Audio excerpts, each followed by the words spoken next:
Muchísimas gracias, Margot. Me da muchísimo gusto. Es un honor para mí estar con ustedes, con Stanford. Como mi título lo dice, voy a tener una plática muy holística sobre los datos y lo que yo llamo un desierto de datos. Vengo de Beirut y bueno, Líbano es un país que ha sufrido muchas guerras y que así es esto continuamente, tenemos que hacer lo que tenemos que hacer y bueno, esta plática sigue adelante y tiene un par de proyectos, entonces bueno, voy a estar hablando un poquito de matemática, estuve trabajando un poco con álgebra computacional y algoritmos.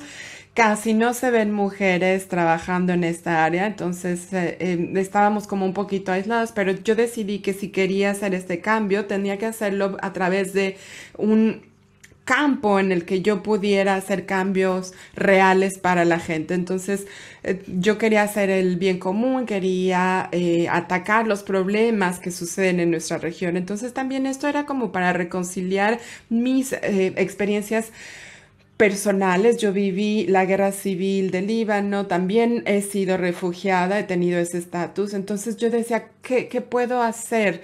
También he sido refugiada.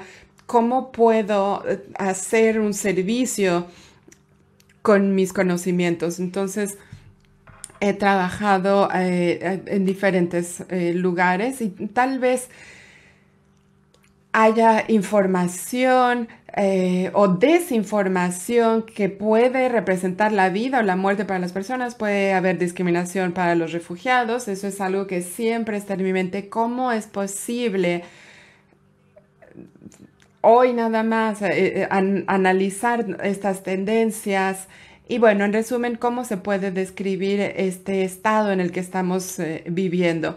Pero por supuesto, esta es la realidad, entonces nos damos cuenta de que vivimos en un desierto de datos, entonces todos los datos están comprometidos, hablamos de los problemas de volumen, de velocidad, no son lo que se conoce como Big Data.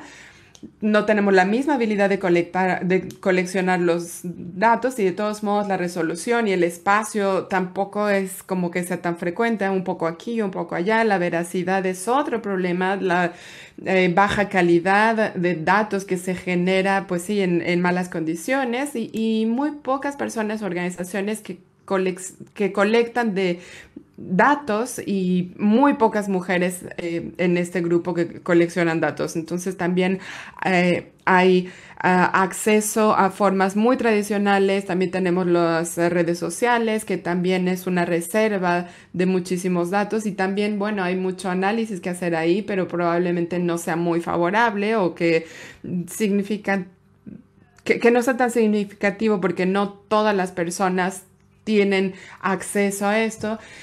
También hay lugares en los que no hay libertad de expresión. También existen problemas de monopolio, también hay preocupaciones de seguridad en el grupo, saben, hay personas que en las que algunos países no pueden tener acceso a todo o que están siendo pues que pueden utilizar sus datos personales, su historial, etcétera. También trabajamos con los sectores privados y que pues son ellos los que tienen el monopolio y deciden con quién compartir estos datos o no. Entonces, en las siguientes diapositivas les pues voy a hacer unas pequeñas desviaciones porque les quiero enseñar con mi equipo que sí hay maneras de trabajar con datos. Yo empecé a trabajar a nivel de organizaciones locales como voluntarios, exportábamos conjuntos de datos como activistas en nuestra región, como voluntarios en organizaciones de documentación. También voy a hablar de eso. También tuvimos un poco de apoyo de parte del gobierno, algunos contactos. Hay algunos canales y para nosotros esto fue un ejemplo a través de el Ministerio de Salud Pública.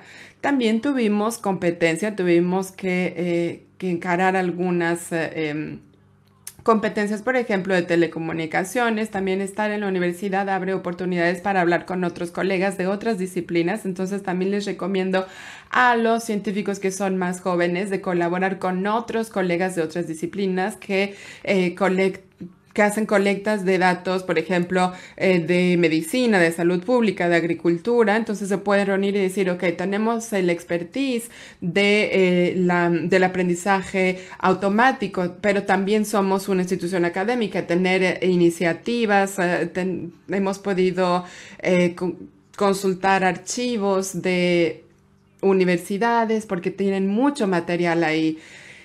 Entonces, bueno, estos desvíos no solo se tratan sobre los datos. Les quiero decir que no solo porque estamos en un desierto de datos, tenemos que hacer un esfuerzo extra. También hay que tomar en cuenta todas las tecnologías que no están disponibles. Las técnicas que voy a mencionar se utilizan en contextos de pequeños datos, no de Big Data. Tenemos el metaaprendizaje, tenemos técnicas de aprendizaje donde tenemos un gran problema de clases minoritarias. Tenemos la clasificación, tenemos que es el costo de la clasificación, tenemos las previsiones probabilísticas, que hay que tomar en cuenta la incertidumbre de los datos. Y por supuesto la interpretabilidad del usuario está aquí y ya o sea, desde el principio no confía en los datos, entonces hay que tener un activo para interpretar los resultados. Los tres estudios de caso que son los favoritos son la detección de fake news en el conflicto de Siria, análisis de la movilidad de refugiados de Siria en Turquía utilizando datos de Turk Telecom y la demanda de salud pública y su predicción por parte de refugiados sirios. Ahora, en contraste, porque necesitamos tener diferentes enfoques, si vemos las cosas de diferentes puntos de vista, de tiempos, de espacio, nos damos cuenta de que las vidas de los civiles a veces se pierden no solo con armas físicas, pero también hay violencia física, psicológica. Entonces también se tiene la carga psicológica de qué está haciendo cada persona. También tenemos la guía, hay muchos investigadores que han estado trabajando en estos temas junto con ONGs que han detectado muchísimas violaciones. Por supuesto, todo este trabajo ha sido realizado y colectado por ONGs y voluntarios. Y aquí podemos ver que hay diferentes perpetradores de violencia, que hay diferentes edades y por supuesto para todos estos registros individuales tenemos que poner la información en conjunto y realmente ver todas las discrepancias que puede haber entre el árabe y el inglés y tener también una representación de lo que está pasando realmente del conflicto en Siria. Y bueno, por supuesto también tenemos artículos de una variedad de fuentes, de responsabilidad civil, etcétera. Y toda esta información de estos artículos se mapean en el centro de documentación. Y los artículos que no cumplen estos requisitos se anulan simplemente. También estamos en diferentes proyectos, por ejemplo, en la secuencia automática, y esto es para ver qué tipo de información está automáticamente extraída. Entonces, por ejemplo, en el primer artículo se extrae la información que es importante para el BDC. Entonces, por ejemplo, el número de civiles, de mujeres, de niños, los perpetradores. Entonces, tenemos dos vectores, uno de BDC, que es la verdad, y el otro, el artículo que dice qué es lo que pasa con respecto a estas dimensiones. Y entonces teníamos 804 artículos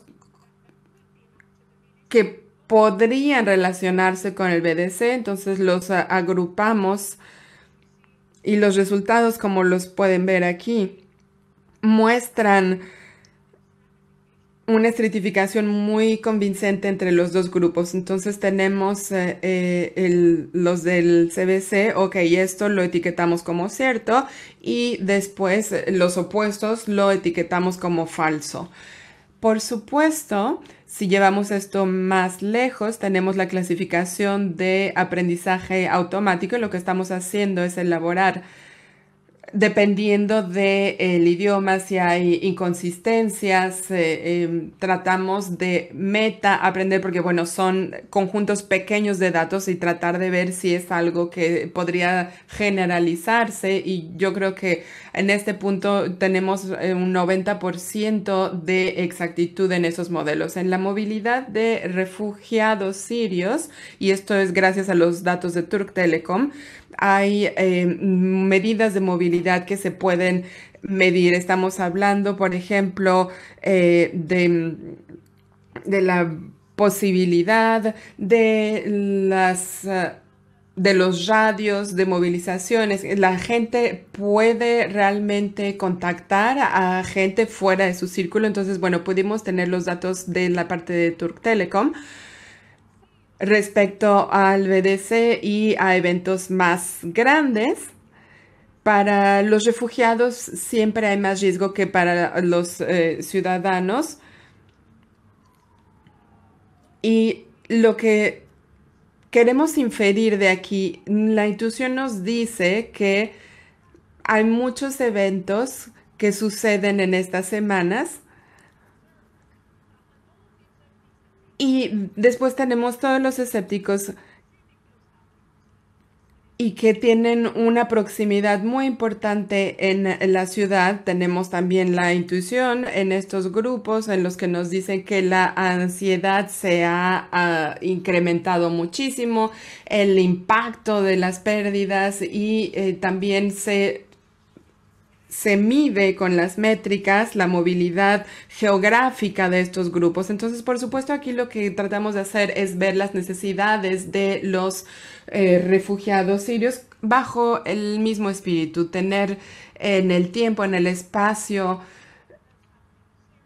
pues tomar en cuenta todo lo que está pasando, toda la situación que está pasando en Siria y todo está relacionado. Entonces, para poder predecir los picos y para saber cuándo hay que estar mejor preparados. Y los datos todavía no nos permiten saber esto. Tenemos que tener una parte de aprendizaje sensible a los datos análogos. En cuanto a las asociaciones, tenemos que estar trabajando con los picos asociados a la BDC para saber cuándo hay más demanda. También tenemos análisis espaciales que están asociados con centros de salud. Entonces, bueno, esto es decir, por ejemplo, este evento está pasando aquí, está más cerca de Siria, entonces estamos esperando tener más gente y también estamos tratando de ver todo el meta aprendizaje que también ha sido muy importante, como lo pueden ver aquí en la diapositiva. Entonces, nos da mucho gusto que con un conjunto de datos tan pequeño pudimos haber tenido tan buenos resultados. Y bueno, nada más para concluir, porque así es como lo vimos y pudimos compartirlo con colegas en la universidad, pero siempre teniendo en mente el bienestar público. Ha habido muchos desafíos para poder prevenir o predecir las evapotranspiraciones, los flujos. Entonces, hoy en día quieren saber cuánto hay que estar pidiendo para los días que se espera tener más calor. Entonces, esperamos tener más precisión, así como para la contaminación del aire. Entonces, si utilizamos los datos de contaminación ambiental de Líbano y de la universidad, esto nos va a permitir predecir todos estos fenómenos.